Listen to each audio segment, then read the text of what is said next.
Yeah, my tips to people that are entering the profession as teachers of Te Reo Māori, firstly, I think you need to do as much as you can to get on top of the requirements within the curriculum, what's required at the various levels, and also what's required in terms of internal assessment.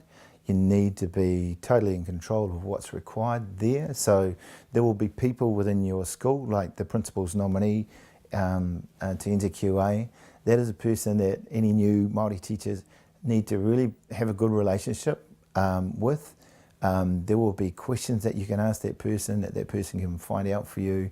I guess in talking about that, there are lots and lots of people within your schools who will be able to support you professionally, and so you need to look to find that support.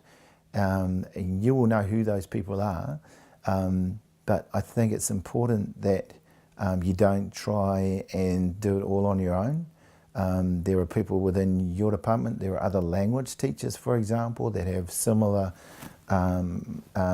challenges to what we do in teaching Te Reo Māori. You will have a local Māori Teachers Association. I would encourage you to be part of that and get as much as you can out of being a part of that team. You're going to be expected to do lots of things outside of the curriculum, so you need to be very careful when you agree to take on responsibilities. I think it's important that if you do take on responsibilities that you are fully committed to those and that you don't let people around you down by finding out that you've got so much on your plate that you can't actually do everything. So you really need to prioritise. And when I say, talking about passion again, go with extracurricular activities that you are passionate about and that you feel that you can have, an input through. I think if you don't feel like you're being valued or that your extracurricular mahi is not being supported, then perhaps you need to look for something else to be doing.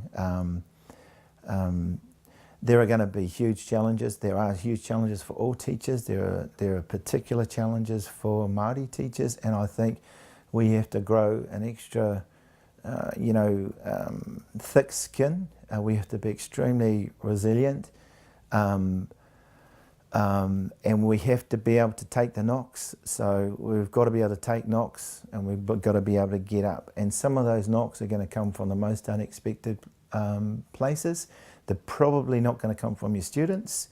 You're going to have challenges with senior management. You're going to have challenges with your peers. You're going to have challenges sometimes with your whānau, and you just need to work around those difficulties.